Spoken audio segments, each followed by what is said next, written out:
Hello everyone, welcome to Sanmarga classes. 11ನೇ ಪ್ರಶ್ನೆ, ಆ, ಯುರೋಪ್ ಮಧ್ಯಯುಗ ಹಾಗೂ ಆಧುನಿಕ ಯುಗ ಎಂಬಂತಹ ಚಾಪ್ಟರ್ ಇಂದ ಗ್ರಹಗಳ ಸೌರ ಕೇಂದ್ರೀಯ ಸಿದ್ಧಾಂತವನ್ನು ಪ್ರತಿಪಾದಿಸಿದವನು ಯಾರು ಅಂತ ಕೇಳ್ತಾ ಇದ್ದಾರೆ. ಗ್ರಹಗಳ ಸೌರ ಕೇಂದ್ರೀಯ ಸಿದ್ಧಾಂತವನ್ನು ಪ್ರತಿಪಾದಿಸಿದವನು ಯಾರು?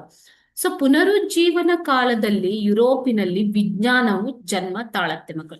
ವಿಜ್ಞಾನ ಅಂತಂದ್ರೆ ಏನು? ಪ್ರಶ್ನಿಸುವ ಒಂದು ಮನೋಭಾವ. ಓಕೆನಾ? ಸೊ ವಿಜ್ಞಾನವು ಧಾರ್ಮಿಕ ನಂಬಿಕೆಗಳನ್ನ ಬದಿಗೊತ್ತಿ ಪ್ರಶ್ನಿಸುವ ಮನೋಭಾವವನ್ನ ಹುಟ್ಟು ಹಾಕಿತು. ಸಂಶೋಧನೆಗೆ, ಹೊಸ ಹೊಸ ಸಂಶೋಧನೆಗೆ ಎಡೆ ಮಾಡಿ ಕೊಟ್ಟಿತು. ಓಕೆ, ಸೊ ಇಲ್ಲಿ ವಿಜ್ಞಾನವು ಬೆಳೆದಂತೆ ಸಂಶೋಧನೆಗಳು, ವೈಜ್ಞಾನಿಕ ಸಂಶೋಧನೆಗಳು ಕೂಡ ಹೆಚ್ಚಾಗ್ತವೆ. ಗ್ರಹಗಳ ಬಗ್ಗೆ, ಸೌರವ್ಯೂಹದ ಬಗ್ಗೆ ಅನೇಕ ಸಂಶೋಧನೆಗಳು ನಡೀತವೆ ಮಕ್ಕಳು. ಓಕೆ, ಫ್ರಾನ್ಸಿಸ್ ಬೇಕನ್ ಒಬ್ಬ ಪ್ರಾಚೀನ ವೈಜ್ಞಾನಿಕ ತೀರ್ಮಾನಗಳು ಪರಿಣಿತ ಜ್ಞಾನವನ್ನ ಪ್ರತಿನಿಧಿಸುವುದಿಲ್ಲ ಎಂದು ಘೋಷಿಸಿದನು. ಅದೇ ರೀತಿಯಾಗಿ ಕೋಪರ್ನಿಕಸ್ನು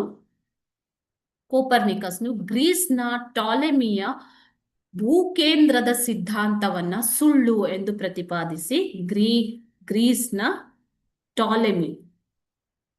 ಟಾಲೆಮಿ ಕೊಟ್ಟಂತಹ ಭೂಕೇಂದ್ರದ ವಾದ, ಅಂದ್ರೆ ಭೂಮಿಯೇ ಎಲ್ಲ ಗ್ರಹಗಳಿಗೂ ಕೇಂದ್ರ ಅನ್ನುವಂತಹ ವಾದ. ಓಕೆನಾ?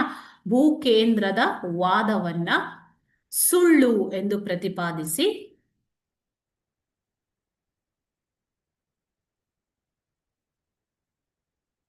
ಸೌರ ಕೇಂದ್ರ, ಗ್ರಹಗಳ ಸೌರ ಕೇಂದ್ರೀಯ ಸಿದ್ಧಾಂತವನ್ನ ಪ್ರತಿಪಾದಿಸ್ತಾನೆ ಮಕ್ಕಳೇ. ಓಕೆನಾ? ಗ್ರಹಗಳ ಸೌರ ಕೇಂದ್ರೀಯ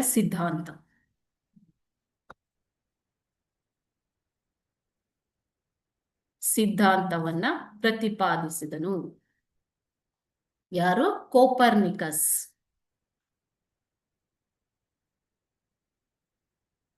ಓಕೆ, ಪೋಲೆಂಡಿನ ಕೋಪರ್ನಿಕಸ್ ಈತ ಪೋಲೆಂಡಿನವನು. ಓಕೆನಾ? ಕೋಪರ್ನಿಕಸ್ ಈತನು ಗ್ರೀಸ್ನ ಟಾಲೆಮಿ ಕೊಟ್ಟಂತಹ ಭೂಕೇಂದ್ರದ ವಾದ, ಅಂದ್ರೆ ಭೂಮಿಯೇ ಎಲ್ಲ ಗ್ರಹಗಳಿಗೂ ಕೇಂದ್ರ ಸ್ಥಾನದಲ್ಲಿ ಇರುವಂತದ್ದು ಎನ್ನುವಂತಹ ವಾದವನ್ನ ಸುಳ್ಳು ಎಂದು ಪ್ರತಿಪಾದಿಸಿ ಗ್ರಹಗಳ ಸೌರ ಕೇಂದ್ರೀಯ ಸಿದ್ಧಾಂತವನ್ನು, ಅಂದ್ರೆ ಸೂರ್ಯನೇ ಎಲ್ಲ ಗ್ರಹಗಳಿಗೂ ಕೇಂದ್ರ ಸ್ಥಾನ, ಸೂರ್ಯನ ಸುತ್ತ ಗ್ರಹಗಳು ಸುತ್ತುತ್ತವೆ ಎನ್ನುವಂತಹ ಸಿದ್ಧಾಂತವನ್ನ ಆತನು ಪ್ರತಿಪಾದಿಸಿದನು. Okay, thank you.